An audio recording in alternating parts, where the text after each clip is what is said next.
Bonjour à tous. Je vais vous demander de vous asseoir. On va commencer la matinée. On a un timing assez serré, donc j'essaye de commencer dans les temps. On est ravis ce matin de vous recevoir aussi nombreux. C'est un plaisir pour parler d'animation de communauté interne. Comme quoi, c'est un sujet qui est toujours pas vraiment résolu. Mais avant toute chose, nous, l'animation de communauté interne, c'est un sujet chez Bichec qui nous tient vraiment à cœur et on va vous expliquer pourquoi. Et je vais appeler Cécile Le Gallès, la CEO de Bichec, qui va vous présenter rapidement notre philosophie et les raisons aussi pour lesquelles on organise ces petits déjeuners. Merci Pauline et bonjour à tous. Merci d'être présents aujourd'hui. Je ne vais pas faire très long parce que je suis sûre que vous êtes impatients de les écouter, mais je vais quand même vite fait vous raconter quelle est la philosophie de Bichec. J'imagine que si vous êtes là, c'est que vous avez vous aussi probablement conscience que les attentes des collaborateurs au sein des organisations aujourd'hui ont changé. Vous voyez bien là ou pas Oui, c'est bon. Okay. Qu'est-ce qu'ils attendent aujourd'hui un management qui est plus collaboratif, plus flexible, plus motivant. On attend également du co-développement. Qu'est-ce que ça veut dire ? Ça veut dire que chaque collaborateur, finalement, a des choses à apprendre aux autres et a des choses à apprendre des autres. Donc, comment est-ce qu'on fait en sorte de devenir une entreprise apprenante ? L'instantanéité, les ergonomies des outils, des méthodes de travail, c'est-à-dire qu'on veut retrouver au sein de notre entreprise des expériences qu'on vit par ailleurs dans le web grand public, sur nos périphériques personnels. Et puis, enfin, de l'écoute, du feedback, de la reconnaissance. Donc c'est vrai que fort de ces nouvelles attentes, on a, nous, conçu Bichec.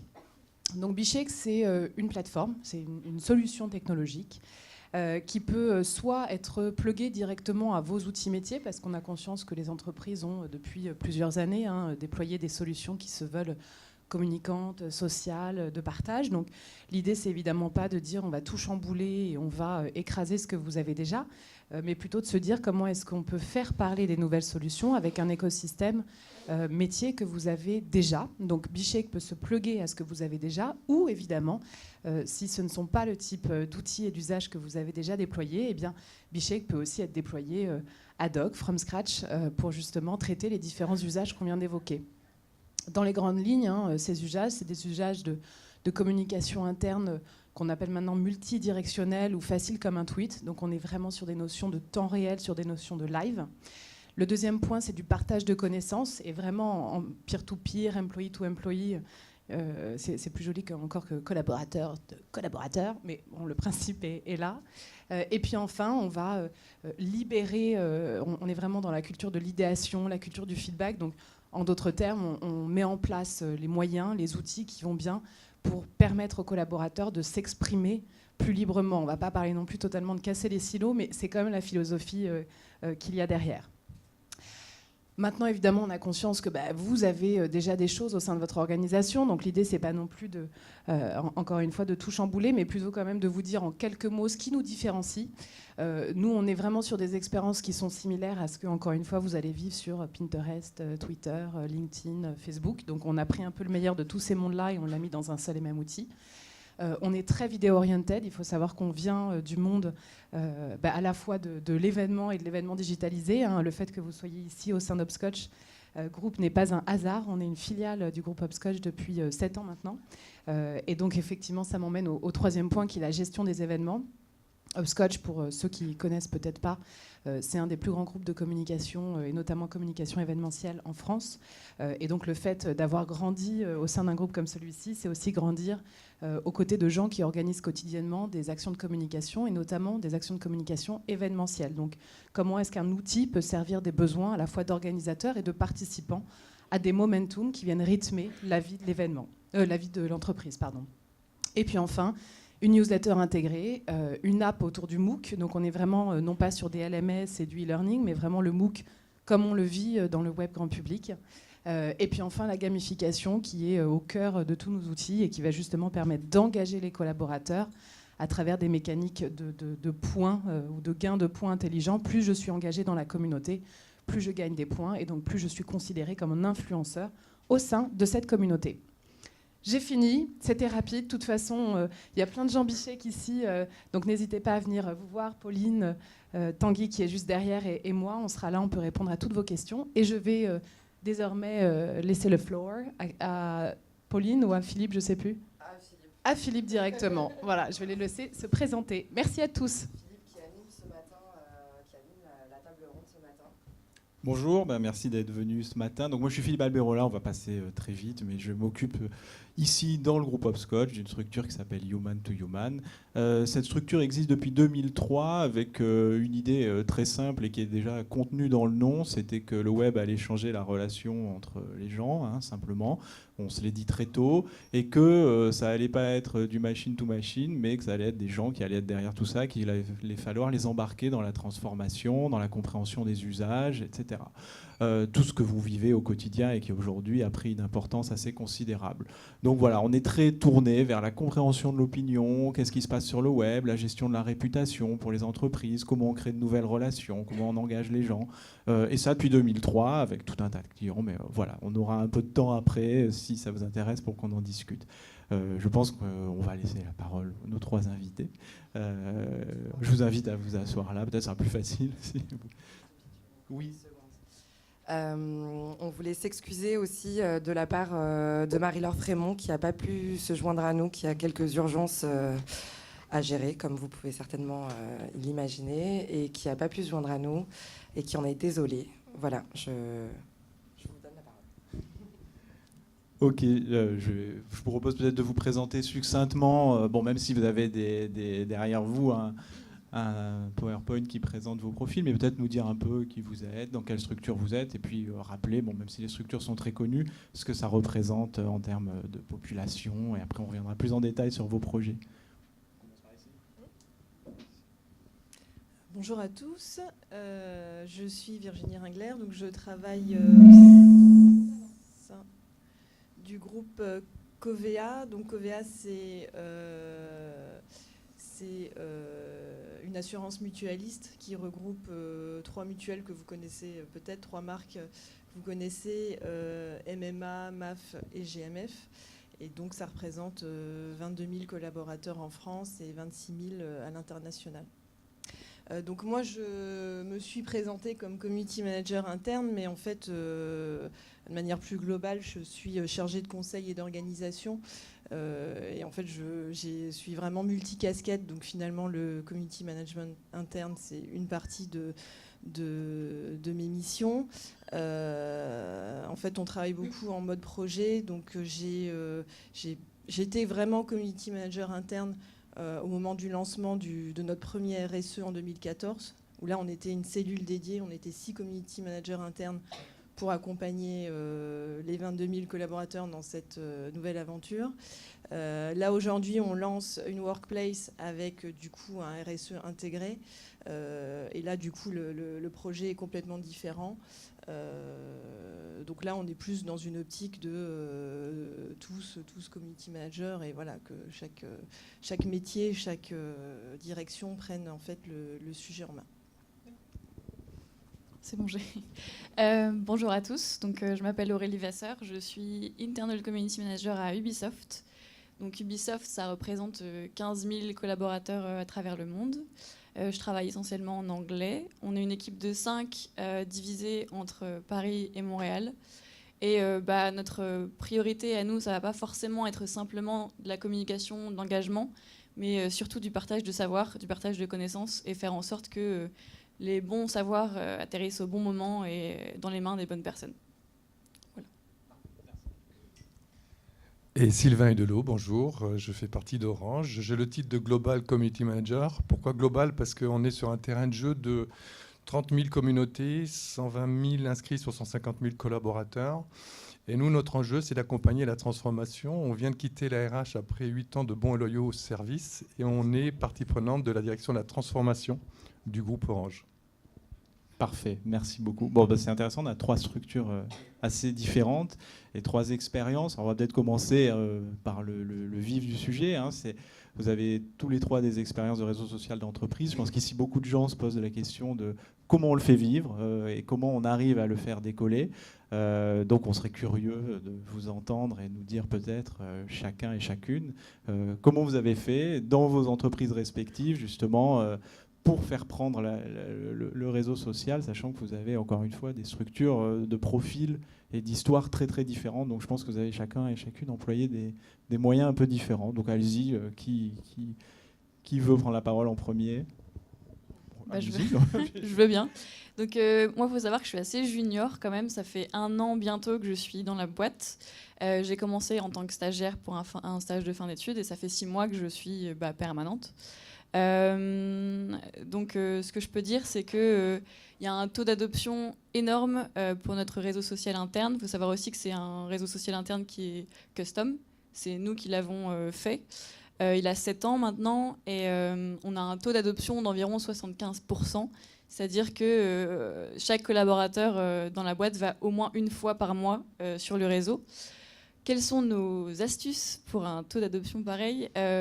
Comme ça fait pas très longtemps que je suis là, il faut savoir que ça peut s'expliquer par plusieurs choses. On est une entreprise très jeune, très tech. Le milieu du jeu vidéo, c'est quelque chose qui est très lié aux réseaux sociaux, donc il y a une adoption en fait assez naturelle par nos collaborateurs. Il faut savoir que la moyenne d'âge tourne autour de la 30aine d'années, donc c'est quelque chose, c'est un espèce de réflexe. Aussi, pendant tout ce qui est onboarding, on va beaucoup insister sur l'importance du réseau social. Et on a également une newsletter quotidienne qui arrive donc dans la boîte de chaque collaborateur tous les jours, qui va regrouper en fait les contenus les plus pertinents et intéressants de notre réseau social. Et il faut savoir que 47% cliquent au moins sur un lien dans la newsletter à travers le monde, donc sur 15 000 personnes. Et aussi, il faut savoir que chaque lien est résumé par son essentiel dans la newsletter, donc c'est même pas nécessaire de cliquer. Donc c'est à peu près ce que je sais en termes d'engagement. On va aussi faire en sorte de ranger un peu le réseau pour faire en sorte que, comme il y a un énorme flot d'informations, les gens partagent énormément, comme c'est des experts sur plein de sujets et que ça évolue très vite, il faut partager beaucoup. On va en faire en sorte que ça revienne dans les bons groupes. On va aussi pousser les communautés avec des emails directement ciblés pour faire en sorte que les articles ou les contenus aillent directement vers eux. Et donc c'est un peu aller les chercher avec le contenu, donc faire en sorte que même si leur donner le contenu, c'est-à-dire qu'ils ont besoin, sans même savoir qu'eux en avaient besoin. Donc voilà, c'est à peu près, on fonctionne beaucoup en termes de groupe aussi, en interne, sur le réseau. Voilà. Alors à Orange, la moyenne d'âge c'est 54 ans. Donc on s'est lancé doucement mais sûrement. En fait, notre premier acte de communication, ça va bientôt faire 10 ans que le réseau social est lancé. Et il y a 10 ans, le premier acte de communication, alors paradoxalement, ça a été le silence. C'est-à-dire qu'on s'est basé sur nos 7 expérimentations qu'on avait lancées dans différentes géographies et métiers entre 2006 et 2010. Et le premier acte, ça a été de ne rien dire. Et petit à petit, on a eu le bouche à oreille qui a fait son travail. Et on a réussi à avoir 10 000 personnes. Et à partir de là, on a fait une communication externe, interne. Vous avez d'ailleurs toujours le communiqué de presse qui circule sur Google, si ça vous intéresse. Il faut mettre l'année, 2010. Et au-delà de ça, ce qui était très intéressant, c'est qu'on a toujours la même ligne éditoriale. On fait témoigner des collaborateurs systématiquement qui parlent du groupe. Donc l'avantage, c'est bien sûr le sentiment de proximité, de faisabilité et aussi d'instantanéité parce qu'on peut bien sûr interréagir par rapport aux témoignages. Donc les témoignages, ça a été quelque chose de très important. Et depuis, on doit être au 400e témoignage. Donc systématiquement, on a la technique, la vente, les fonctions support. Et c'est très important effectivement de respecter le temps de chacun. Ça, c'est un élément clé. On a réussi le décollage parce que sponsoring, on a réussi le décollage parce qu'on est dans la stratégie du groupe, comme je vous l'ai laissé entendre tout à l'heure, puisqu'on est un des 3 axes de la transformation du groupe Orange aujourd'hui. Et puis le temps. Le fait majeur pour nous, c'est que le fait numérique, nous sommes tous inégaux face au fait numérique. On a 5000 apprentis chaque année. Donc on a là aussi, on fait le grand écart entre les nouvelles générations. On a 4 générations, le groupe Orange. comme pas mal de groupes en France. Et donc, du coup, il faut s'adapter à chaque temporalité qu'impliquent ces générations. Et puis aussi, il faut s'adapter. Alors, juste et coutume, en termes de consommation d'informations. Certains sont graphophiles, donc d'ailleurs, je vous ai apporté quelques bouquins tout à l'heure, parce qu'on a quelques rex qui ont beaucoup intéressé le middle management, dont je fais partie, les quinquas qui tiennent la maison, on va dire, et qui ne sont pas forcément réceptifs à une vidéo en 3 minutes qui est un peu décalée et qui casse un peu la baraque. Mais ça aussi, on sait faire. On a une très belle émission, je vois Karine qui me dit oui, effectivement, qui prend typiquement quelques risques. Le jour où tous nos serveurs se sont mis sur le flanc, on a repris l'élément sans faire valider par la DSI en disant « Eh ouais, ça a explosé, désolé ». Le fait de le dire, mais de dire derrière qu'on avait réparé, que les filles et gars étaient intervenus très rapidement, là aussi c'est un sujet important, c'est un axe que je vous recommande, c'est de parler vrai, c'est de ne pas être dans l'évitement en termes de dialogue. Donc voilà quelques astuces qui nous ont permis, nous, de décoller. Mais je vous dis encore aujourd'hui, là on est, j'en parlais avec Philippe tout à l'heure, avant de démarrer, on est sur la résistance au changement. Il faut comprendre et respecter que certains ne veulent pas y aller, ne comprennent pas à quoi ça sert, comment ça marche, et justement aller les chercher. Et surtout, on en parlera tout à l'heure aussi, s'appuyer sur les ambassadeurs, mais je ne veux pas anticiper.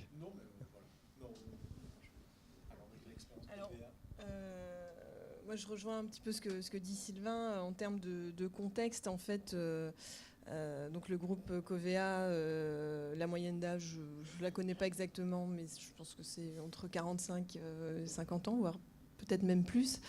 On est sur des degrés de maturité qui sont très très disparates, donc il faut tenter d'embarquer le maximum de personnes avec des accompagnements en fait, en ajustant les accompagnements justement par rapport à ces populations. En 2014, quand le premier RSE est arrivé, on vivait un moment important parce que c'était la concrétisation justement du rapprochement de ces trois mutuelles. Pour les collaborateurs, c'était vraiment un moment important parce que les organisations commençaient à bouger et les métiers supports du coup se mutualisaient, donc des directions de la communication, la RH devenaient des grosses directions, des grosses DG avec des personnes qui venaient de GMF, d'MMA, de MAF, sur en plus des sites géographiques dispersés un petit peu partout en France. Donc les gens ne se connaissaient pas en fait. Donc en fait, au moment du lancement du RSE, on a essayé de surfer sur ça parce qu'on était en fait le premier outil informatique Covea. Chacun travaillait avec ses outils informatiques. Là, le RSE arrivait et il était siglé Covea. Donc on a vraiment mis le paquet dans la communication sur cet aspect-là en disant que voilà, ça allait être à la fois un annuaire commun pour connaître les 22 000 collaborateurs du groupe, donc apprendre à se connaître et apprendre en fait à travailler ensemble, à développer des process, une manière de travailler ensemble à 22 000 et en capitalisant en fait sur des bonnes pratiques, ce qui se fait à Niort, à la MAF, pourquoi pas le partager pour voir si à Levallois, à la GMF, on peut mettre en place un petit peu les mêmes méthodes, les mêmes process. Donc ça, c'était l'ambition. Après, il faut donner du temps. Enfin, vraiment, il faut pas. Il faut que les sponsors, il faut que les personnes du coup qui sont en charge de ça et qui sponsorisent du coup le lancement soient bien ok sur ça. Il faut vraiment laisser du temps et nous on a vraiment aussi misé sur l'utilité en fait de ce RSE parce qu'au départ c'était vraiment à quoi ça sert. C'était vraiment ça, quoi. À quoi ça sert et même les populations plus jeunes qui étaient très appétentes pour aller sur les réseaux sociaux externes ne voyaient pas l'utilité d'un réseau social interne. Donc on a dû vraiment convaincre que ça avait une utilité. Donc le côté profil social, on est allé convaincre les RH, on est allé convaincre les personnes qui avaient envie de changer de métier, qui étaient en mobilité, voilà, pour remplir le maximum de profils. Ça a bien marché parce que du coup, au niveau de l'annuaire et de la recherche des personnes, ça a bien fonctionné. Surtout qu'il y a un système de tags sur les profils, donc ça aussi, ça a bien pris. Et aussi au niveau des communautés qui se sont créées, on a axé dans un premier temps vraiment sur des besoins métiers. Partage d'expertise, communauté d'équipe, communauté projet. Et en fait, ça a vraiment bougé par les communautés projets, surtout qui se sont développées, et aussi par finalement ce qui se passait dans la vraie vie, parce qu'on s'est rendu compte que le digital, c'était vraiment qu'un support, que ce RSE, c'était vraiment qu'un support, et qu'en fait, les communautés se créaient en physique, par un projet, par une expertise, par des gens qui voulaient se regrouper par rapport à un sujet précis, et que finalement, ce qui se passait dans les groupes, c'était quelque chose qui facilitait ce partage, mais que c'était pas le cœur du partage, justement, quoi. Une question, on a parlé des ambassadeurs, effectivement pour que ça décolle, j'imagine qu'à un moment donné on passe pas de 0 à 10 000 comme ça parce qu'on a déployé. Donc comment on travaille pour avoir les premiers? On a les early adopters, on les connaît, on devrait peut-être en avoir 50, 100 qui sont très motivés, bon à l'échelle d'Orange probablement plus, mais comment on gère les étapes, comment on fait pour qu'on déploie et on atteigne, alors peut-être pas les derniers réticents, même si c'est sûrement le challenge, mais voilà, avec de l'ambassadorat, avec du physique, avec des petits déjeuners, avec un mix de tout ça, avec du pro, du perso. Voilà, je serais curieux de vous entendre sur comment on passe les échelles successives. Ok. Donc nous, on avait identifié des champions. Donc c'est des personnes en fait qui allaient très souvent commenter, liker, partager, donner leur avis. Et on a créé en fait une communauté au sein du réseau, donc un groupe encore une fois, qui regroupait toutes ces personnes. Et on allait les consulter très régulièrement sur des idées de features, des idées de contenu, leurs retours, ce qu'ils aimaient bien, ce qu'ils aimaient moins. Et on avait en fait ce support de la communauté, et parfois aussi on envoyait en avant-première, on va dire, des newsletters, des posts en disant écoutez, est-ce que ça vous convient, qu'est-ce que vous changeriez. Donc on s'est vraiment reposé sur une communauté interne de personnes qui connaissaient très bien l'entreprise, puisque voilà, c'était souvent des personnes assez seniors et qui avaient cette appétence en fait pour le réseau social interne et des très bons retours par rapport à nos contenus et nos initiatives. Orange. En fait, le mot-clé pour nous, c'est confiance. C'est-à-dire que, bien sûr, on avait identifié ceux qui étaient très présents sur le réseau social. Après, nous, c'est basé sur volontariat. C'est-à-dire qu'on a 1500 ambassadeurs qui se déclarent ambassadeurs. Et puis après, on les fait monter en gamme. C'est-à-dire qu'on a 3 niveaux. On a des experts, on a des connaisseurs, et puis on a un certain nombre qui se font que découvrir et qui ont simplement envie de partager leurs convictions. Donc à partir de cette approche-là, ce qui est très intéressant, c'est que ce que nous, on a conçu au départ, les meilleures pratiques, ça c'est mon boulot, c'est le boulot de mon équipe, c'est d'identifier les meilleures pratiques, qu'elles émergent à New Delhi, à Rio, à Paris, à Varsovie. Et tout de suite, c'est véritablement de valoriser ces meilleures pratiques. Et après, c'est de les mettre un peu, les formaliser et les mettre à la disposition dans le cadre de kits d'acculturation. Et les ambassadeurs se nourrissent à partir d'une communauté ambassadeur Plaza ou ambassadeurs digitaux. Et puis, justement, sur place, ils évangélisent. Ils ont des opportunités, soit ils sont appuyés par leur hiérarchie, soit c'est hors hiérarchie. Et ce qui est très intéressant aussi, c'est que là, en ce moment, on est en train de vivre le moment où on fait le relais. C'est-à-dire que ce n'est plus nous qui nous déplaçons sur le terrain, c'est eux qui nous disent, voilà, pas plus tard que mardi, j'avais une opération où, sur Toulouse, j'avais 2 ambassadeurs qui nous ont dit, voilà, on a une 30aine de personnes qu'on voudrait former au réseau social.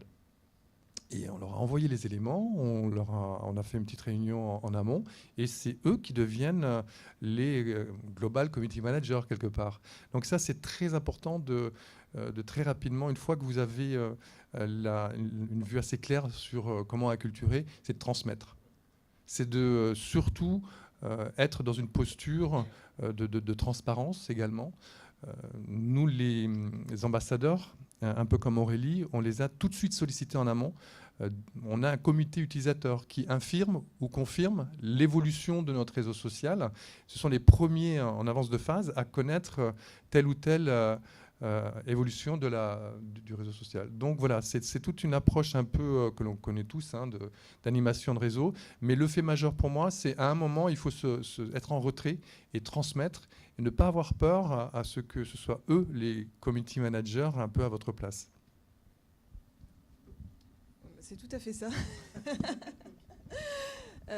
Donc moi, je vous ai parlé du coup du lancement du premier RSE en 2014. Là, aujourd'hui, on est encore à un moment charnière parce qu'on change d'outils collaboratifs et en fait, on lance une workplace avec du coup un RSE intégré à cette workplace. Et là, pour le coup, donc on avait déjà un réseau d'ambassadeurs sur le premier outil. Là, pour le lancement de la workplace, on mise tout sur eux en fait. C'est primordial. En fait, nous, on est dans un groupe multiple.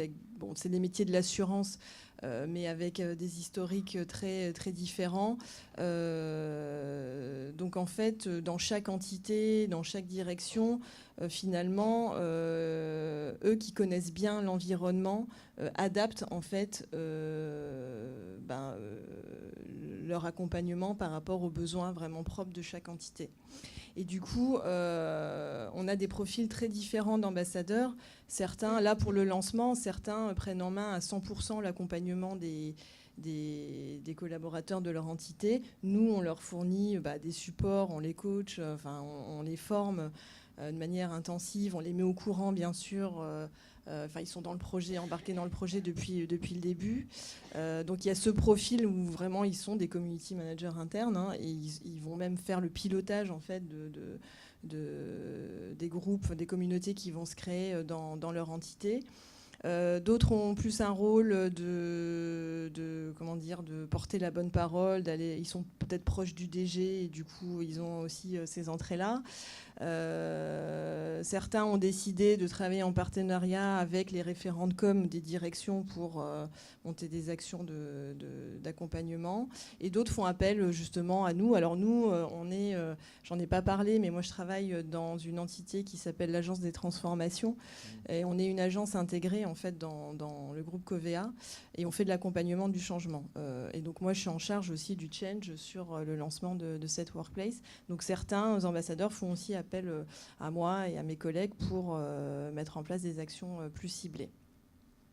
Justement, c'est une bonne transition parce que la question c'est un peu, on dit on laisse parler, est-ce qu'on a tous l'ambition de laisser parler tous les collaborateurs mais ça pose quand même la question du sponsor, de qui porte le projet. Est-ce que c'est un projet RH? Est-ce que c'est un projet de transformation? Est-ce que c'est un projet de communication? Est-ce que ça a évolué finalement au gré de votre expérience? Alors, vous êtes tous les deux, je crois, dans les directions de la transformation, donc c'est intéressant. Je crois que chez Orange, ça a commencé au RH, oui. Voilà, et ça a continué à la transformation, c'est ça? Oui, en fait, tout à l'heure, je vous parlais j'étais là encore en train de discuter avec Philippe. J'ai expliqué que j'étais en train de ranger un peu mes documents puisqu'on va prochainement déménager. Et donc, j'ai trouvé dans les archives, effectivement, les premiers documents, c'est 2006. Tout ça pour vous dire que l'équipe Plaza, le réseau social, c'est 4 garçons. Il y a Thierry qui est RH, il y a Ziryeb qui nous dirige, qui est commercial, et il y a Jean qui est le patron IT. Et enfin, moi, je suis de la communication. Les 4, on est connus dans chacun de nos métiers. Et on a été regroupés sous l'autorité du RH. Et donc, on est une équipe pluridisciplinaire réunie dans le cadre de la transformation auprès du directeur des ressources humaines qui, tous les 6 mois, sont circo. Et autour de lui, il y a aussi bien la DSI, la direction de la sécurité, la direction de la communication, etc. Et c'est lui qui tranche en dernière instance. Donc en clair, c'est très lié bien sûr à l'histoire du groupe Orange. Vous savez qu'on a connu une crise dramatique il y a là encore une dizaine d'années. Et la décision, ça a été de plugger, je dirais, le réseau social à la RH. Pourquoi ? Parce que c'était un des éléments de la bataille pour reconquérir la confiance auprès des collaborateurs. Donc du coup, on aurait pu être ailleurs, mais ça a été à la RH. Ça a été une grande chance pour nous. Puisque aujourd'hui on fait partie des meubles, on va dire, et donc du coup on a été cédé entre guillemets à la direction de la transformation. Bon, la direction de la transformation, c'est l'équipe méthode, des méthodes agiles, l'équipe immobilière de nouveaux lieux, et puis l'équipe Plaza, le réseau social. Donc on voit bien qu'on est nous sur cette problématique dont on entend souvent parler, où avec le digital, on a une atomisation des lieux, des temps et de la subordination. Hier, le mode de fonctionnement, je dirais à la papa, je me sens concerné, c'était je t'ordonne, t'exécutes et je vérifie. Aujourd'hui, c'est plus du tout ça. Moi, sur ma petite Marguerite, avec l'ensemble de mes collègues qui vont de 20 ans, il y a d'ailleurs Nora qui est là aujourd'hui, jusqu'à 56 ans. On reçoit une sollicitation, chacun abonde avec sa réponse, et puis on fait une réponse collective et itérative. C'est-à-dire qu'on commence à répondre, mais ça ne finit pas là. C'est le début d'un dialogue avec un client interne. Donc voilà, ça c'est ce qu'implique bien sûr la révolution numérique à laquelle on est tous confrontés. Et donc du coup, nous on fait partie de ce triptyque, mais l'histoire du réseau social, c'est ça. On démarre, on va dire garage, mode garage sur un contrat SharePoint, on y viendra tout à l'heure, comme ça, on va dire. Et puis petit à petit, à force de conviction, on marque des points. Un aspect qui n'a pas été peut-être assez, il me semble, évoqué, qui est fondamental parce que c'est lié à la crédibilité du réseau social. Moi, j'aime pas l'expression casser les silos. J'aime bien plutôt l'évolution des silos. J'aime bien qu'on s'adosse aux silos, parce que les silos, s'ils n'étaient pas là, on n'en serait pas là par ailleurs. Donc nous, on a des silos qui travaillent très bien, ils ont des process. Et à partir du moment où vous avez, par exemple, la communauté de soutien qui a 5 ans, et ils sont 500 et quelques, la communauté des vendeurs ou la communauté qui installe la FIM ou Orange Bank, là, vous savez que vous commencez à taper sur l'essentiel de la maison. Et donc, il faut véritablement, presque, je dirais, sans accroc, sans à-coup, que les gens basculent sur la transformation digitale, que les process d'hier se retrouvent sur les modes, les usages d'aujourd'hui. Et c'est là où vous allez conquérir un maximum de gens. Donc, sur l'ensemble des métiers de la Maison Orange, la Maison Orange, c'est 400 métiers, on va vers 100, hein, on essaie de réduire. Mais voilà, donc on essaye de... Là, on a sur chacun des grands métiers de la maison des cas très concrets où on dit oui, on gagne du temps, oui, on gagne de l'argent avec le réseau social, oui, on fédère les équipes, oui, on reconnaît les collaborateurs, oui, on fluidifie l'information et on accède beaucoup plus rapidement aux experts. Et en plus, on capitalise sur les meilleurs, on googleise les meilleures réponses. On a aujourd'hui 1000 réponses par jour sur le réseau social. Oui, vous gagnez en efficacité. Oui, donc c'est vraiment l'intelligence collective aujourd'hui qui est en mouvement. Ouais. Et sur les top managers, vous arrivez à avoir le top management aussi chez Ubi qui se connecte, qui vient, ou c'est... On va plus vers eux, c'est-à-dire qu'on a une newsletter en fait qui va reprendre tous les sujets stratégiques qui ont été évoqués. C'est par trimestre, donc c'est un digest en fait qu'on va répartir par catégorie. Donc c'est grande thématique. Ensuite on va avoir les contenus. Après, on a, pour animer les réseaux sociaux, on a au moins une fois par mois une foire aux questions, organisée avec un expert ou une experte. Donc, on essaye d'avoir des gens qui sont liés au sujet stratégique du moment et avec une certaine seniorité. Donc, ça nous est déjà arrivé d'avoir le directeur créatif, donc des grands noms. Donc, on regroupe les experts qui ont répondu aux questions pour qu'ils prennent un peu le pouls de ce qui se dit à l'intérieur de l'entreprise. Mais pour revenir sur à quoi on est rattaché, nous, on est rattaché au knowledge management, donc, qui est rattaché au RH. Donc il y a quand même ce côté RH. Pourquoi le knowledge management ? Parce que le réseau social, il fait partie d'un très grand nombre d'outils, de plateformes. Donc ça va être lié par exemple à l'outil du profil, à une plateforme de learning, à un blog aussi. Donc c'est un ensemble qui fait qu'on travaille tous ensemble au sein du knowledge management pour animer cet ensemble assez énorme. Donc on a les product managers, les content managers, et nous on est les community managers. Donc on va aussi aider à partager justement les outils, pas seulement le réseau social, mais aussi par exemple le profil qui est très important à remplir. Et les contenus avec le blog. Donc faut savoir que moi je suis community manager interne, mais aussi je produis du contenu. Donc des articles sur des sujets stratégiques pour Ubisoft. Donc il y a ce côté blog aussi où on va reprendre le contenu le plus clé sur ce blog, et on va aussi encourager en fait la participation de la communauté au blog. Donc les experts sur les sujets comme l'intelligence artificielle, c'est pas forcément nous. Donc on va faire en sorte que ce soit les experts qui écrivent ces posts et les mettre en avant, et parfois les reformer pour faire un format un peu plus lisible, on va dire, parce que parfois on balance tous les mots et ça n'a pas forcément une forme très digeste. Donc on va faire ce travail aussi de formatage de contenu. Et on a vraiment cet aspect, on vous donne les clés en fait pour écrire un bon article, pour animer une communauté aussi. On va souvent être contacté, par exemple, pour je lance ce site, ce service, cette chose-là. Est-ce que vous pourriez m'accompagner sur la visibilité, sur l'adoption? Donc on va aider à pousser le contenu vers les bonnes personnes. On va aider à le featurer dans notre newsletter, par exemple, le repartager au bon groupe. Et c'est vraiment leur donner les clés, quoi. Il y a ce gros côté, on vous tient pas par la main, on vous accompagne, mais on vous donne votre liberté, vos ailes, et envolez-vous après, quoi. Oui, ce que tu dis, Aurélie, c'est super important. Donc nous, au niveau de la structure, je vous ai dit, moi je travaille dans ce qui s'appelle l'agence des transformations. Et nos collègues, ce sont les personnes de la communication interne. Et en fait, c'est tout nouveau. Maintenant, la direction s'appelle direction de la dynamique interne et plus communication interne. Donc on est vraiment à ce moment où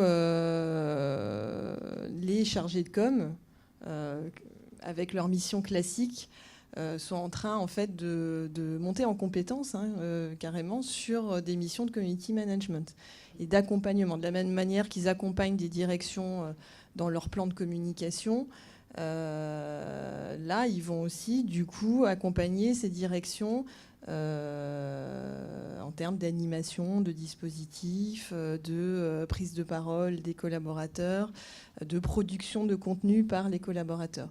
Et moi, ma mission actuelle, en fait, c'est de travailler avec eux pour qu'ils changent du coup leur modèle et leur métier de chargé de communication. En fait, on est vraiment... là, l'enjeu, c'est vraiment la transformation des métiers dans l'entreprise. Donc, il y a, des métiers sont impactés par le digital. Bon, les métiers de la relation client, là, j'en parle même pas, c'est pas le sujet aujourd'hui. Mais nous, du coup, à notre niveau interne, c'est les métiers de la communication et aussi le management. Enfin, en fait, là, on travaille vraiment sur ces deux métiers pour que, en fait, ils s'emparent aussi du sujet de l'animation de communauté interne. Donc le manager qui va animer son équipe de manière plus collaborative, en donnant de l'autonomie, voilà. Et là, encore une fois, l'outil informatique ne va être qu'un support. C'est pas, nous, on travaille surtout sur changer son comportement, même changer de mentalité. C'est plus là que la transformation en fait doit avoir lieu. Et pour accompagner les managers, vous avez posé des règles a priori? Ils ont eu des formations? Parce que ça peut être compliqué pour eux peut-être de se dire je vais manager maintenant sur des groupes comme ça. Est-ce qu'ils trouvent le bon ton? Est-ce qu'il n'y a pas des problèmes de frontières qui s'effacent un peu entre ce qui se fait en physique et ce qui parfois dans un réseau social peut changer les hiérarchies, ou vous les laissez en autogestion et vous verrez après, ce qui est une méthode aussi? En fait, on s'est couplé avec d'autres dispositifs. En fait, on a un dispositif qui s'appelle le campus, où en fait chaque année on lance un sujet de réflexion sur un métier ou une problématique. Et là cette année, le campus est dédié aux managers et en fait on les fait réfléchir sur l'évolution du modèle managérial. Et en fait, nous, notre vision, c'est que la transformation vient des personnes. En fait, on les rend acteurs de leur transformation. Donc finalement, c'est eux qui vont proposer des nouvelles pratiques de management. Et il y a un volet digital, du coup, parce que là, on lance, en fait, c'est des expérimentations. Et là, on les lance à grande échelle dans le groupe.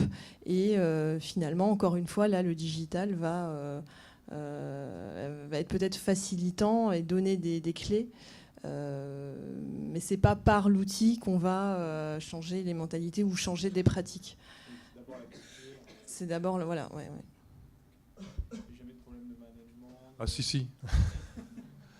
Si, là, on touche à tous les métiers de l'intermédiation qui aujourd'hui sont bien sûr questionnés par ce changement presque de paradigme, hein, parce que le fait que vous introduisiez la possibilité, vous donnez la possibilité à chaque collaborateur de créer son profil, de l'enrichir et donc de s'affranchir du modèle d'un silo, bien sûr, ça ne va pas de soi, notamment par rapport aux 21 000 middle manager du groupe Orange.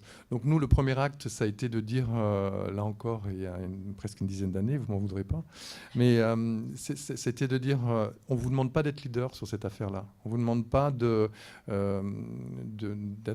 l'exemple à suivre. Par contre, on vous demande de garantir à ce qu'aucun de vos collaborateurs reste sur le bord de chemin. Donc là, ça a été quand même un changement important. Là aussi, c'est hétérogène. On a des gens qui ont tout de suite pris le pli et puis d'autres, effectivement, où c'est un peu plus difficile. Ça dépend où vous mettez, je vais être un peu méchant, le curseur en termes de rétention d'informations quant à votre autorité. Voilà, ça c'est dit.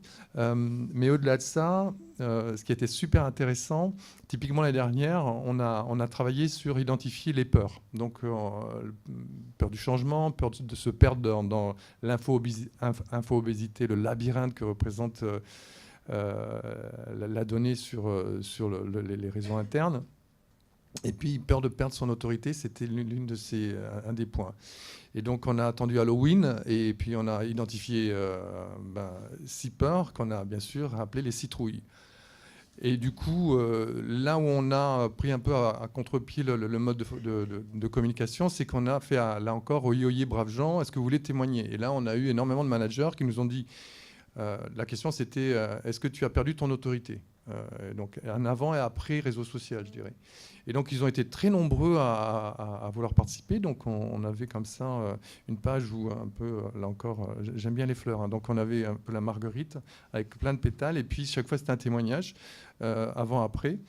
Et donc, un jour, une trouille. Et donc, il y avait la trouille de perdre son autorité, où là, beaucoup venaient témoigner en disant « Oui, au début, j'ai vu arriver ce truc-là. On me demandait de plus être leader et de laisser faire quelque part. En plus, le réseau social d'Orange, quand même, c'est basé sur le volontariat et la confiance.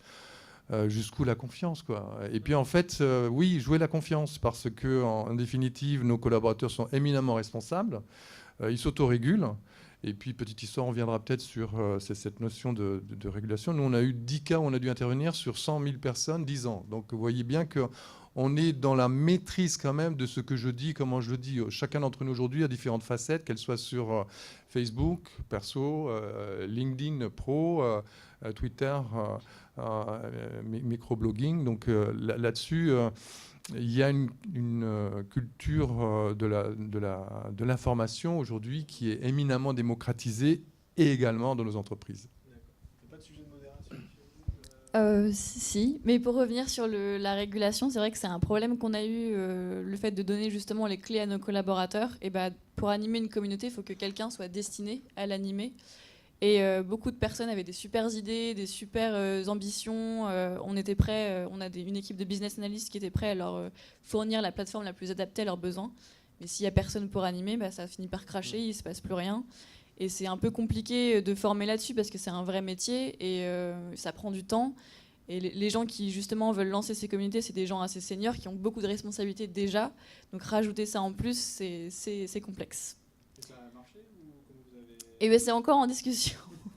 Parce qu'ils doivent identifier justement au sein de leur groupe la personne qui prendra, là c'est sur l'user experience, donc ils voudraient lancer une communauté sur l'user experience. Et il y a quelques profils qui sont intéressés par la communauté, mais qui s'occupera de l'animer, ça c'est encore en discussion. Donc on attend leur retour et voilà. On a peut-être des questions, parce que là on a parlé des succès. Qu'est-ce qu'il faudrait éviter si demain on se lance? Qu'est-ce que vous retenez de tout ça? Qu'est-ce que c'est le premier truc, le don't absolu que je ne dois pas faire si demain je lance une communauté, un réseau social interne, je sais pas qui... Lancer une communauté ou... Enfin, lancer mon réseau social. Après, nous, on est toujours vraiment dans une démarche de test and learn. Donc, c'est aussi quelque chose qu'on essaye de promouvoir dans l'entreprise, c'est qu'aucune erreur n'est vraiment bloquante. Ou, enfin, voilà, bon, peut-être aussi quand on est en relation client. Enfin, voilà, mais là, en tout cas, sur ce sujet-là, on est un peu aussi dans l'expérimentation. Donc, je dirais que on n'est pas dans cette philosophie, oh là là, le truc vraiment qu'il ne faut pas faire. Donc, on était plutôt dans cette philosophie. Moi, on l'a déjà dit tout à l'heure, il ne faut pas être trop pressé, il ne faut pas avoir des KPIs hyper ambitieuses dès le départ. Il faut vraiment s'appuyer sur les personnes qui sont déjà convaincues et qui y vont. Nous, justement, sur le modèle managérial, on a 150 volontaires, managers volontaires qui du coup travaillent sur ça et qui vont embarquer en fait leurs collègues. Et après, ça va faire effet boule de neige. Enfin, on espère que ça fasse effet boule de neige. Donc, il faut vraiment laisser un petit peu de temps, donc rendre les collaborateurs acteurs de leur changement et leur laisser la main quand ils ont des initiatives à lancer sur le réseau social et les accompagner pour qu'eux-mêmes lancent ces sujets. Après, la question de l'animation, c'est vraiment un gros point noir, c'est que les gens n'ont pas le temps. Donc ils ont des projets, ils ont des sujets, on les accompagne donc jusqu'à ce qu'on leur tient la main, ça se passe bien. Et au bout de 2-3 mois, il ne se passe plus rien, vraiment. Et donc là, nous aussi, on pense que ça passe par le management, parce que si le manager autorise, il donne du temps à son collaborateur pour que ce soit vraiment reconnu dans ses missions, voilà, la clé, elle est là. Ce n'est pas nous qui allons imposer ça à l'entreprise. Je pense qu'il y a des prérequis si vous voulez vraiment en faire une stratégie du groupe ou de l'entreprise. Il y a un aspect dont on ne parle peut-être pas assez, c'est un gros travail pour rassurer les métiers historiques de la maison, les embarquer. Donc nous, on va quantifier ça. Il faut bien prévoir 6 mois en amont à aller voir la DSI, aller voir la direction de la communication, aller voir la DRH et bien expliquer les enjeux. Et bien évidemment les embarquer sur un comité stratégique. Je pense que ça, c'est vraiment un prérequis important parce que on va vous dire sinon oui, et puis en fait, on va penser... Et là-dessus, il ne faut pas le sous-estimer. Aujourd'hui, on est dans des moments de grands bouleversements. Et si vous ne travaillez pas là-dessus et vous n'instaurez pas la confiance, vous n'aurez pas le temps. Donc il faut, effectivement, travailler à avoir cette confiance. Oui, on va vers du lâcher-prise. Oui, on va faire des erreurs. Mais ça, c'est éminemment important par rapport aux enjeux de survie de l'entreprise. Et puis après, il faut se donner le temps. Je vous l'ai déjà dit tout à l'heure, on est sur des problématiques non pas de réussite d'un produit, service ou autre application, on est sur une problématique d'acculturation. La culture, ça ne change pas comme ça. Le continent le plus rapide sur sa capacité à changer très rapidement, c'est le continent latino-américain. Quand on a tel ou tel pays qui choisit à 180 degrés de changer d'orientation, il lui faut quand même une génération. Donc on voit bien que dans nos entreprises qui ont de l'histoire, on va dire, c'est peut-être un peu moins vrai pour toi, Aurélie, pour Ubisoft. Mais voilà, il faut le tempo, il est à respecter. Le schéma mental n'est pas du tout le même, que ce soit... il faut prendre en considération l'âge, le métier et la géographie. Vous ne déployez pas de la même façon le réseau social sur la Jordanie, la Pologne, la France, l'Espagne. C'est absolument pas la même approche. On va dire là où il y a, enfin dans les pays occidentaux, c'est je te propose, tu en disposes, ça marche. Dans un ancien pays d'un bloc, on va dire, ça se passe absolument pas comme ça. On n'en est pas encore là. Donc vous devez prendre en considération ces aspects-là. Oui, donc les prérequis, bien évidemment, on arrive sur le sponsoring. Je n'ai pas parlé tout à l'heure, effectivement, de comment nos patrons ont joué. Au départ, ils ont regardé. Déjà, ils nous ont dit, vous pouvez y aller. Donc, c'était pas mal. Et puis maintenant, ça y est, on a vraiment, notamment le directeur financier qui est à fond sur le réseau social. Et du coup, ouf, ça fait du bien. Mais là encore, je pense que c'est à double entrée. Je pense qu'il faut effectivement avoir les prérequis stratégiques du haut. Mais la vraie révolution, c'est la pyramide inversée. C'est quand ça démarre du bas et soudain vous apprenez qu'il y a telle communauté qui est fermée et que vous n'avez pas vu venir, qui existe depuis maintenant 4 ans et où ils sont ravis d'échanger entre eux. Et d'ailleurs même, ils vont jusqu'à ouvrir leur communauté à leurs clients. Et quand vous arrivez à ça, à OBS, à Orange Business Services, là vous dites, là on retient quelque chose. Donc voilà, oui, c'est pas simple. Vous avez quelque part tort d'arriver sur un truc qui vient d'arriver, donc c'est tout neuf. Mais vous allez avoir raison. Encore faut-il qu'on vous donne le temps. Sortez des ROI, préférez retour sur valeur humaine, valeur pécuniaire.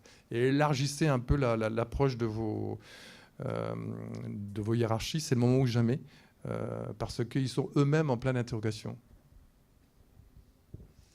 Beaucoup de choses qui ont été dites. De mon côté, ce que je peux dire, c'est qu'il faut absolument impliquer l'utilisateur. C'est très important parce que ça peut arriver d'avoir une idée en tête du besoin et de l'appliquer sans prendre en compte les retours, les feedbacks de l'utilisateur. C'est une erreur à ne surtout pas faire. Donc nous, par exemple, on est en train de réfléchir à lancer un nouveau réseau social custom. Donc encore plus adapté aux besoins, et comme il a 7 ans déjà, il y a quelque chose qui sont à changer.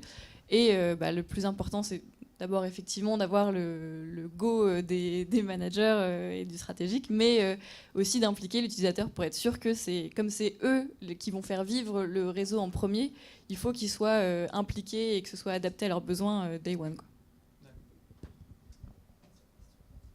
Oui, je vous propose, je pense que c'était très riche, merci beaucoup, et que le public a plein de questions à vous poser, donc on va leur laisser la parole.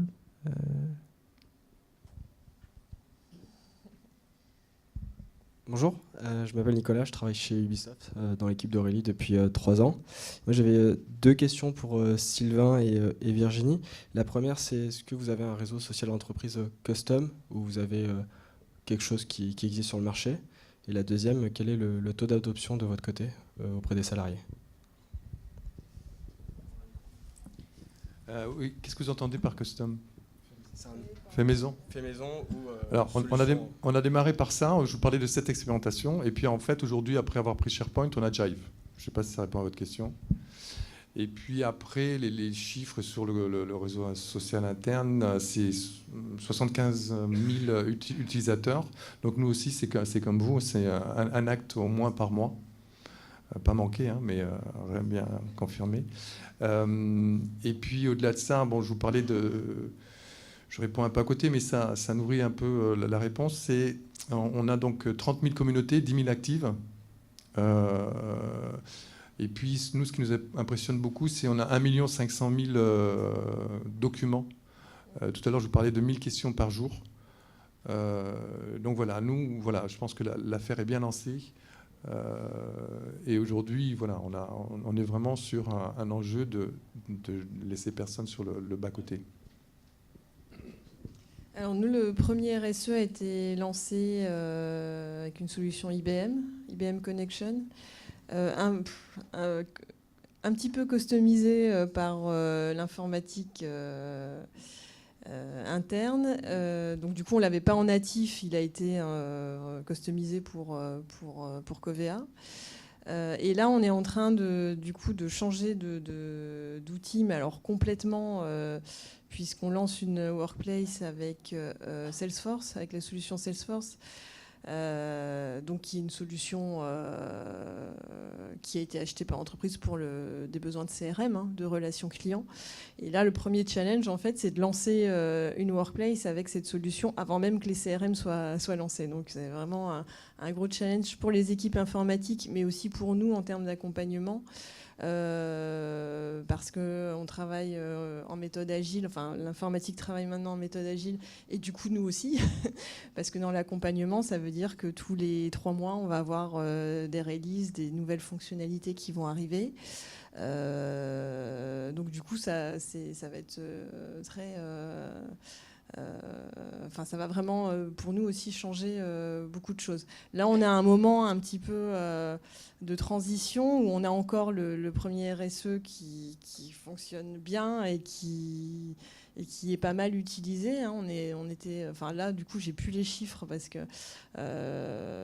qu'on lance le nouveau projet, mais on était à 10 000 connexions par jour. Il y a plus de 700 communautés. 200 qui sont vraiment très actives, et du coup on a aussi ces 200 communautés actives à transposer dans le nouvel outil qui n'a pas les mêmes fonctionnalités. Donc il y a un accompagnement aussi qui va être très intensif en fait, et important sur ces animateurs qu'il ne faut pas perdre et qu'il faut embarquer dans le nouvel outil qui est beaucoup plus conversationnel, alors qu'IBM Connection, c'était quelque chose, c'était une plateforme, enfin au-delà du RSE, c'était vraiment une plateforme collaborative avec des wikis, avec des blogs, avec plein de fonctionnalités, alors un petit peu compliquées, où il fallait faire vraiment pratiquement des formations. Limite, il fallait connaître le code HTML pour pouvoir contribuer dans les pages de wiki, dans les blogs. Oui, il était un petit peu compliqué, mais maintenant que les gens sont bien formés, on passe sur une solution qui est plus simple, enfin normalement plus simple, mais sur du conversationnel, communication type Twitter dont on parlait en introduction. Donc finalement, il va falloir encore faire évoluer nos usages, et voilà. Mais pas perdre aussi les personnes qui ont développé des usages très sophistiqués en fait sur IBM Connection. Karine Boulier-Sanofi, c'était tout à fait l'objet de ma question. Donc, pour continuer dans cette direction, comme tu disais, Sylvain, ça fait bien plus de 10 ans maintenant qu'on a commencé avec les réseaux sociaux d'entreprise. Et on voit que la question des communautés reste une question ouverte. Mais aujourd'hui, la question, c'est celle des transferts et déménagements. J'entends virtuels, digitaux en tout cas, vers de nouvelles plateformes. Alors, on est tous d'accord, c'est pas l'outil, c'est l'usage qui compte. N'empêche qu'on a une expérience utilisateur, on a des communautés qui sont créées dans un certain environnement. On déménage, on upgrade, on bouge. Même question que tout à l'heure. Qu'est-ce qu'il faut faire, mais surtout qu'est-ce qu'il ne faudrait pas faire à l'occasion de ces déménagements pour ne pas perdre la belle énergie, la belle dynamique que certaines communautés ont créée lorsqu'on déménage de systèmes, d'outils, de fonctionnalités? Alors, nous, l'avantage, c'est qu'on a déjà déménagé une première fois, puisqu'on a, je vous le disais, quitté SharePoint en 2015 et on a rejoint Jive. Et en parlant de déménagement, le nom, vous l'avez entendu, c'est Plaza. On a pensé à Stéphane Plaza. Ça deal sur la France, pas sur la Pologne. Donc là, un des prérequis, c'est d'être un peu universel, donc faire attention. Bien comprendre que vous avez une hétérogénéité d'usage. Et donc nous, on a hiérarchisé nos communautés en 3. Donc celles qu'il fallait absolument pas, où il ne fallait pas qu'il y ait de contretemps. Donc notamment celles qui sont liées au business. Bon, Orange Bank, typiquement, on ne peut pas appeler en disant on migre. Premier niveau, deuxième, donc hyper accompagné pour les premières. Pour les secondes, une super méthode avec des ambassadeurs. Et pour les troisièmes, parce que donc 30 000, 10 000 actives, on ne peut pas être partout. Et donc après, c'est la solidarité qui a joué. Et puis là encore, le temps. C'est-à-dire que celles qui n'étaient pas forcément liées au business pur et dur. On tient beaucoup à nos communautés de chanteurs. On tient beaucoup à on a 30% de communautés qui n'ont rien à voir avec le business. C'est super important. C'est ce qui fait le lien social. Et ça, il faut pas les oublier. Voilà, donc je pense que c'est super important de bien préparer ça. C'est effectivement un déménagement virtuel et en tant que tel, il faut le prévoir comme un déménagement réel, anticipé, et puis monter un dispositif qui va vous permettre de basculer le jour J. De notre côté, on n'a pas encore déménagé, donc je n'ai pas trop de retour à faire là-dessus. Par contre, on a eu toute une période où on a testé des plateformes qui n'étaient pas justement custom. Donc ce qu'on a fait, c'est qu'on a impliqué des communautés, différentes communautés. Donc d'abord les champions, donc ceux qui savaient très bien les besoins qu'ils avaient et qui avaient une très bonne maîtrise du réseau social actuel. On a testé Workplace et Yammer. Donc on a impliqué les deux. Ensuite, après la première vague, on a impliqué une deuxième vague qui là était les newcomers, donc des gens qui n'avaient jamais utilisé de réseau social, notre réseau social avant, voir comment ils se sentaient par rapport au nôtre, par rapport à celui qu'on testait. Il faut savoir les écouter aussi, ce qui était un peu difficile parce que ni l'une ni l'autre n'a convaincu. Donc après plusieurs mois de tests qui prennent du temps, on s'investit et on commence des relations clients et finalement il faut aller vers une autre direction, ce qui n'est pas facile à faire, mais encore une fois l'utilisateur est prime avant tout. Donc on a pris vraiment la décision de les mettre en avant et de les écouter eux et de partir dans une troisième direction. Voilà. Alors moi, je pense que la clé, c'est de ne pas abandonner en fait les animateurs de communauté, vraiment de les accompagner bien en amont sur la migration. Alors nous, c'est pas une migration en plus, c'est vraiment une transposition. Donc ça veut dire qu'il y a beaucoup de contenu, il y a beaucoup de choses qui vont scratcher, qui vont vraiment disparaître. Et s'il y a une transposition, c'est à l'animateur de le faire. Alors avec nous, on va les accompagner, mais ça, on sensibilise sur ça. Bien en amont, on les a sensibilisés sur ça bien en amont. Ça permet de faire du ménage aussi, et ça c'est pas mal. Après, on a aussi, en fait, c'était vraiment dans le projet de la workplace, de la nouvelle workplace.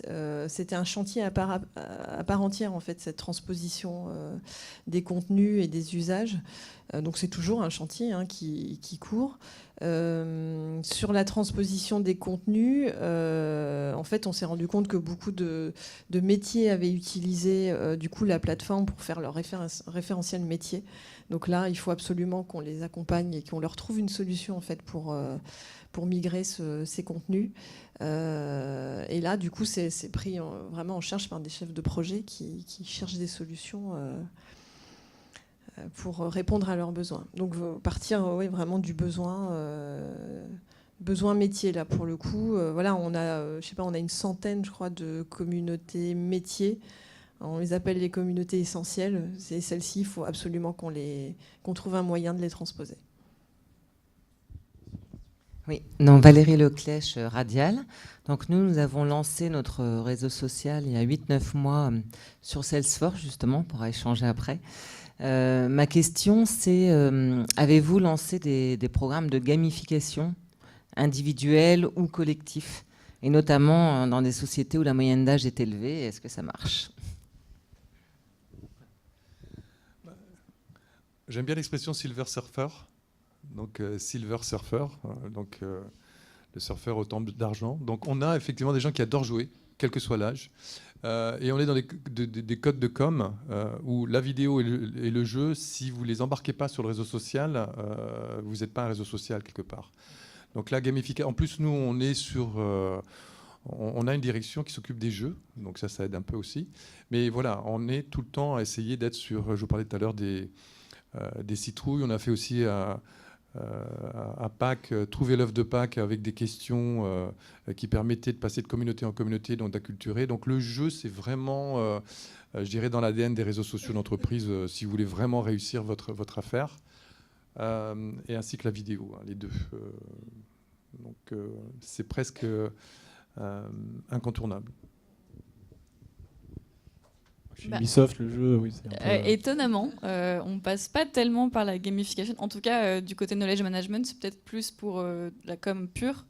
Mais je sais que par exemple au learning, donc quand il s'agit d'apprendre quelque chose, là on va mettre en place des vidéos de motion design, des trucs un peu interactifs pour justement stimuler et donner envie d'apprendre. Mais pour tout ce qui est onboarding, non, c'est pas quelque chose qu'on fait pour le moment. Alors nous non plus, enfin, la com interne le fait ponctuellement sur des actions précises. Là par exemple à Noël, ils ont fait une opération assume ton pull, ça s'appelait comme ça, hashtag assume ton pull, ça a super bien marché. Et en fait, quand ils le font, on se rend compte que ça marche vraiment très très bien. Donc bien sûr, je pense que c'est quelque chose qui va se développer. Mais en revanche, pour répondre à votre question précisément, là dans la V1 de la Workplace qui est lancée donc avec Salesforce, on n'a pas encore le module de gamification, parce que je crois qu'il y a un module spécifique qui permet de faire ça. Donc là, on ne l'a pas encore pris. Là, on se rend compte que ça fonctionne bien, mais on n'est pas à ce degré de maturité quand même. En ce moment, c'est très business. Donc la priorité, c'est les chiffres. Et après, on peut avoir des petits moments de gamification comme ça, mais ce n'est pas le cœur des enjeux stratégiques en ce moment. Donc il faut le faire au bon moment, en fait. Enfin, de mon point de vue. J'ai l'esprit d'escalier, j'ai oublié de vous parler de Cube. C'est la 3e édition. C'est quoi? C'est tout simplement la possibilité de challenger un collègue.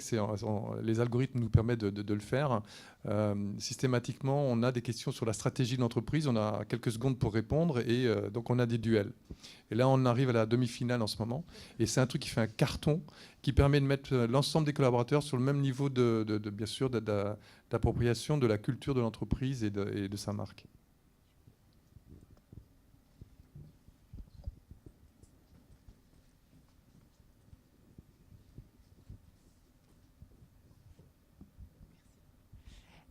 Est-ce qu'on pourrait revenir un instant sur ce que vous avez évoqué tout à l'heure, qui était très intéressant, sur la mesure du ROI que finalement s'applique pas forcément sur les réseaux sociaux d'entreprise et les communautés internes. Vous avez parlé de valeurs humaines, valeurs relationnelles.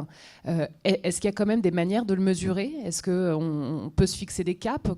Voilà, comment concrètement est-ce qu'on se dit c'est un succès, on a réussi notre retour sur la valeur humaine?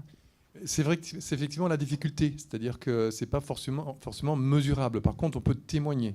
Et donc, c'est un contournement pour quand même répondre à la question. Aujourd'hui, on voit bien qu'on ne peut plus mesurer l'ensemble des actions de nos entreprises avec les outils, je dirais, presque d'hier. Le ROI, l'inconvénient, c'est qu'on vous donne time is money, et donc vous avez un début, un milieu, une fin. Là-dessus, il faut échapper à ça. J'ai expliqué tout à l'heure qu'on est sur des enjeux de culture. Et si les entreprises ne sortent pas de la boîte en se disant on est sur autre chose qu'un simple retour sur investissement, c'est qu'il y a une incompréhension sur les enjeux actuels. Donc après, effectivement, nous, ce qu'on sait mettre en valeur, c'est typiquement une communauté de vendeurs où ils préparent la Parisienne. Et donc ils allient en même temps la fierté, c'est de la fierté d'appartenance, où il y a la volonté de courir pour une bonne cause. Donc on associe la course au pied, c'est très individualiste, mais d'un autre côté, courir pour une bonne cause, réunir de l'argent afin de nourrir la recherche contre le cancer, contre le sein, ça c'est quelque chose qui mobilise beaucoup. Et donc on a une communauté où on s'est réunis pour comment on fait pour aller chercher les dossards, c'est quoi le meilleur temps. Donc c'est en amont, préparation. Pendant, on se filme, on se photographie, puis après, voilà, on témoigne. Ça, c'est pour moi, c'est de la valeur humaine. Ça, c'est le lien. Ça, c'est la fédération d'équipe, c'est la reconnaissance de valeurs conséquentes. Et puis, on a d'autres histoires où là, assez bluffantes, où on a, il y a quelques années, sur la Livebox, le chef de projet qui pose une question le lundi. Le vendredi, il a 12 réponses. Et le lundi d'après, on a une expérimentation R&D. Donc, on voit qu'on écrase les délais en termes de temps d'une façon extraordinaire. On fait un gain, désolé pour les agences marketing, mais on avait donc 1500 collègues qui étaient prêts à répondre. Donc, on avait la représentativité, je dirais, de l'entreprise. Donc là, on a fait un gain d'argent, hein, tout bêtement, de 250 000 à 350 000 euros. Et puis, on a reconnu les collaborateurs, puisque celui qui a proposé l'idée qui a été retenue, eh bien, on l'a mis en avant. 4 idées étaient arrivé trop tôt. Donc on a enrichi le patrimoine de la boîte en attendant des jours meilleurs. Et puis enfin, ça a donné de très bons exemples sur une communauté où on a investi, nous, 10 milliards, c'est une petite somme, sur tout ce qui est fibre. Et ils se sont dit, on va peut-être procéder de la même façon. Donc on voit 5 vertus sur un cas. Donc nous, on ne s'est pas mesuré, mais on s'est témoigné. Et on voit bien qu'aujourd'hui, il faut vraiment sortir le nez du guidon et sortir des lectures traditionnelles parce qu'on change de monde. On n'est pas en train de changer de marché. On est en train de changer de monde. Et les boîtes qui n'ont pas... Moi, je me rappelle les premiers témoignages que je faisais, c'est tout de suite, on me scotchait en disant, c'est quoi votre ROI? Et je ne savais pas répondre. Je disais, j'ai pas la réponse. Par contre, ce que je sais, c'est que le virage, on ne le rattrape pas. Et qu'on prend le risque de peut-être investir du temps et de l'argent et de se planter, plutôt que d'attendre et se dire c'est quoi le ROI. Donc aujourd'hui, l'histoire nous donne raison. Alors moi j'ai une question, c'est quoi le ROI? Ah, c'est le... Ok. Qu'est-ce qui fait qu'on mesure la pertinence, l'efficacité? Ça me rassure que tu poses cette question. Au moins, normalement, c'est qu'ils ne doivent pas te... Oui, non, a priori, les gens sont assez satisfaits. Il y a même un attachement un peu nostalgique au réseau social. Je sais qu'il y a beaucoup de gens qui ont, ça a une valeur sentimentale en fait. Ça fait tellement longtemps qu'ils sont dessus que c'est devenu très important. Après, pour revenir un peu à ce que tu disais, Sylvain, c'est tout ce qui est la création de communautés qui ne sont pas forcément liées au business. Donc on va avoir des clubs chorales dont je fais partie par exemple, ou plein de clubs d'activités, à club running ou des choses comme ça qui vont fédérer en fait les hobbies de personnes pas forcément autour de leur métier. On va aussi avoir la création d'événements qui proviennent d'experts qui se sont rencontrés sur le réseau. Donc ils ont identifié en fait qu'ils avaient des problématiques en commun, que leur corps de métier faisait que c'était intéressant pour eux de se rencontrer. Donc c'est des événements qui commencent souvent petits, qui peuvent grandir très vite. Donc, par exemple, il y a eu un summit sur le online organisé à Annecy. Donc, c'était une quinzaine de participants, je crois. Et après, il y a eu 2 équipes qui n'avaient rien à voir à la base, qui ont commencé à travailler ensemble sur un nouveau projet. Donc, c'est là, en fait, on voit à quel point c'est important, à quel point ça peut changer les choses d'avoir ce réseau et ces communautés internes. C'est ça, c'est par le témoignage uniquement. C'est le discours par la preuve, quoi. Enfin, c'est comme ça qu'on mesure qu'un réseau, qu'un RSE peut être efficace, quoi. Alors nous, on avait lancé aussi une enquête auprès comme une enquête de lectorat. Hein. Là, c'était une enquête sur ce qui vous plaît, ce qui fonctionne bien, ce qui fonctionne moins bien, en vue de développer, de proposer des évolutions de l'outil, quoi. Oui, bonjour, Ainoa Rivas, Sanofi.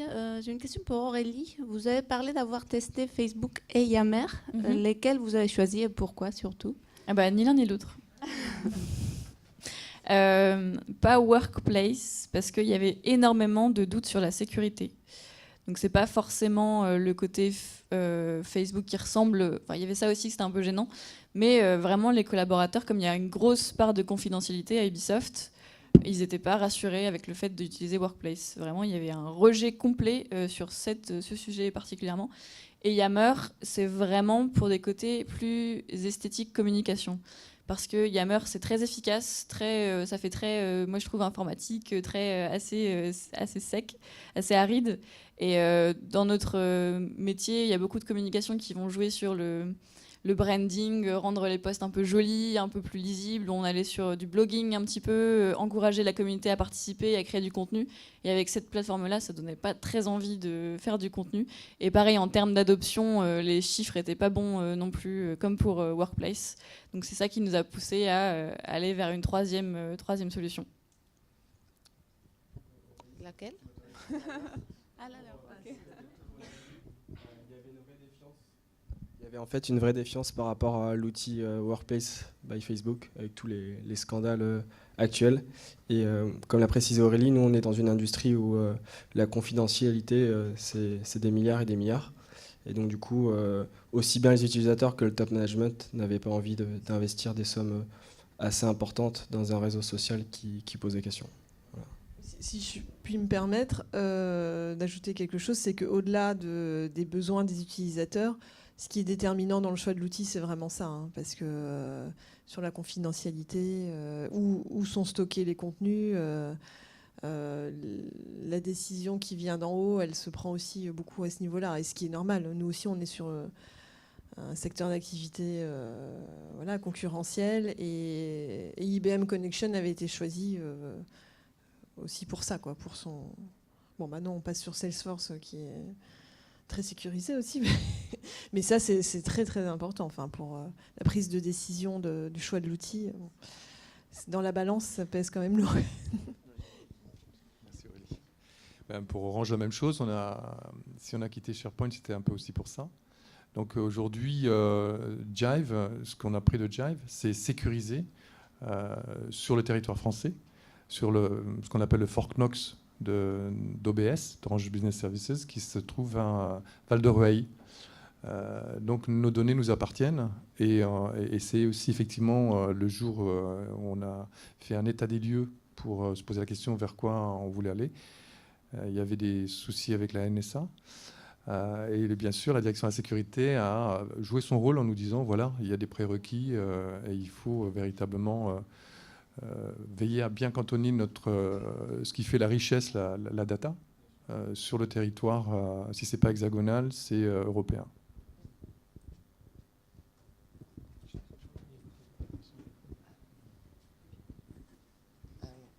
J'en ai deux dans les mains en fait. Juste derrière. Ah, pardon. Oui, bonjour, Eva Schreiber de chez Odo BHF. J'aimerais savoir si chacun d'entre vous pourrait présenter une action ou un type de canal de communication qui a le mieux marché pour onboarder justement les collaborateurs, les impliquer dans les réseaux sociaux, que ce soit externe ou interne. Aurélie, tu veux ? Moi, j'en ai déjà un peu parlé, mais c'est la mise en place de la Ubisoft Daily. Donc, c'est la newsletter quotidienne qui vient et qui va trier en fait tous les contenus pertinents. Donc, ça va être des contenus. Donc, on a une partie highlight. Donc, c'est vraiment le contenu à ne pas louper avec une image donc qui saute tout de suite aux yeux. On a le contenu happening at Ubisoft. Donc là, c'est vraiment tout ce qui est interne. Donc là, par contre, pas d'image, donc c'est juste un lien avec une description. Et ensuite, on a aussi une partie presse. Donc on reprend ce qui se fait actuellement dans l'industrie du jeu vidéo et de l'entertainment, ce qui se dit à propos d'Ubisoft aussi, de la compétition, qu'est-ce qui se fait de ce côté-là, en français et en anglais. Donc il y a deux versions. Avant, on avait lancé, c'était quand moi j'étais pas encore là, mais il y avait la Mana Weekly. Donc c'était une newsletter en fait vraiment hebdomadaire, et on est passé sur le format quotidien, qui vraiment a montré énormément d'efficacité. Comme je te disais, 80% l'ouvrent tous les jours. Et ça permet en fait de faire des clics sur Mana, ça les emmène directement sur notre réseau, et en fait ça va leur permettre de rebondir sur d'autres contenus ensuite, puis d'autres contenus, et ça permet aussi une adoption facilitée, parce que voilà, ils voient tout de suite l'intérêt en fait d'aller sur le réseau en apportant une information aussi cruciale que ce qui peut être en highlight. Moi, je pense plus à une action qui a bien fonctionné, c'est de l'événementiel, en fait. C'est des cafés, ça s'appelait les cafés Chorus, donc maintenant ce sera les cafés Workplace, où on invite en fait les collaborateurs à venir et à manipuler, à enrichir leur profil. On distribue des goodies, on fait des démos, on fait quelque chose, un événement assez convivial. On peut avoir un stand de glace, enfin voilà, selon la saison. Donc les gens viennent plus pour le moment convivial et finalement ils repartent, ils ont vu 2-3 choses sur le RSE. Et en fait, nous on a remarqué qu'il fallait vraiment un déclencheur et que souvent ce déclencheur c'était quelque chose en présentiel. Finalement, les contenus qu'on diffusait directement dans les supports de com ou directement dans le RSE, ils n'étaient pas vus parce qu'il manquait ce moment où, les gens étaient embarqués dans le RSE. Donc on passe plutôt par du présentiel, par des événements. Pour compléter ce que disent Virginie et Aurélie, moi je vais le prendre à l'envers. On s'est planté au début, j'ai oublié de le dire ça. Parce qu'on a été un peu prétentieux, on s'est dit ça va être comme pour les réseaux sociaux grand public.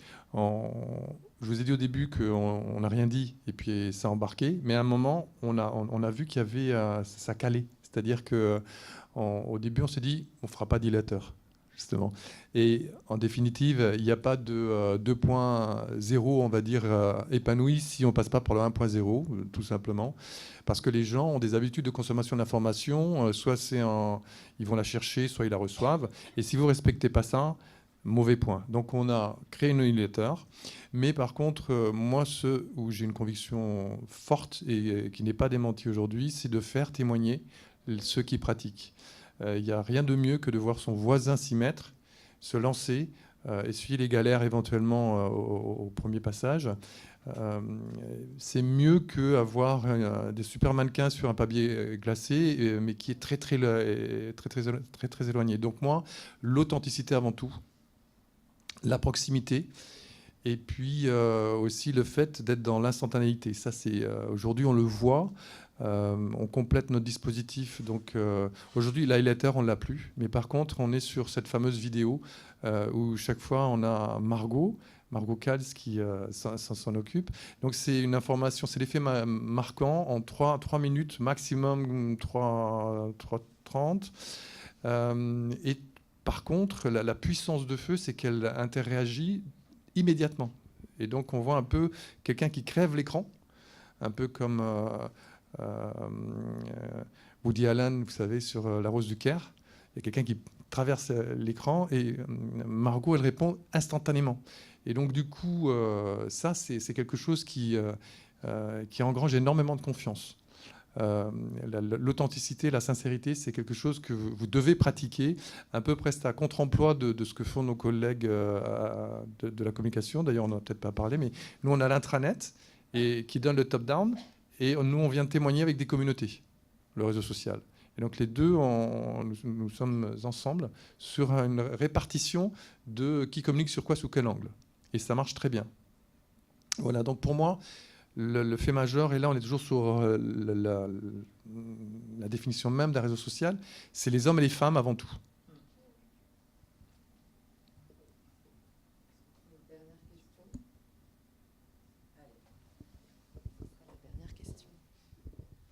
Bonjour, Gaëlle Fourmont, Banque de France. Moi, j'ai une question un peu plus terre à terre. Voilà, je voulais savoir, dans vos équipes, combien vous êtes à vous occuper du réseau social. Je ne parle pas des ambassadeurs ou des animateurs de communauté, mais vraiment dans l'équipe du RSE, vous êtes combien? Merci. Alors, je vous le disais tout à l'heure, pour Plaza, nous avons démarré à 4. Aujourd'hui, on doit être une vingtaine. Mais dans mon équipe d'animation, nous sommes à peine... enfin, je dirais oui, il y a 1, 2, 4, 3,5. 4.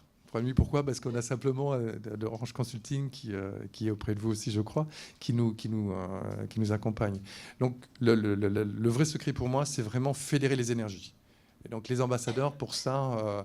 sont vraiment l'élément de réussite par rapport à cette question des équipes. Alors nous, on est 6. On est divisé du coup entre Paris et Montréal. Il y a 2 personnes à Montréal, un vidéo spécialiste et un community manager interne. Et à Paris, on a un autre vidéo spécialiste. Donc, comme la communication passe énormément par la vidéo, voilà, il faut un spécialiste vraiment. Donc, il y a un vidéo spécialiste à Paris et on est 3 community managers internes. Avec des spécialités un peu selon les profils. Donc, il y en a qui vont être plus orientés production de contenu et d'autres vraiment animation, communauté interne. Non, c'est juste interne. Les deux sont internes. Donc, il y a un qui s'occupe plus des projets type Montréal et l'autre plus France. Par contre, on va vraiment avoir un mandat très limité à ce qui est savoir. Ça va pas être de la com. C'est pas pour dire hey, salut, on fait un événement, machin, c'était chouette, venez. Non, c'est vraiment des conférences, des summits, des recaps, des experts, des interviews, ce genre de choses. Alors, nous, on a évolué dans la configuration. Donc, pour le lancement du premier RSE, on était 8. On était une équipe dédiée, en fait, en 8. Et là, maintenant, on n'est plus du tout sur le même schéma parce qu'on travaille de manière transverse, enfin, au sein de notre direction de la dynamique interne. Donc, il y a 3 personnes du digital qui sont sur le sujet. 2 personnes de la com métier, de la com groupe, moi pour tout ce qui est accompagnement du changement, et notre PO en fait qui est du coup dans notre direction, enfin qui est au digital aussi. Donc on teste une nouvelle formule en transverse, donc et ça peut évoluer en fait. Au démarrage on fonctionne comme ça, après on verra. Merci beaucoup. Je pense qu'on peut les applaudir.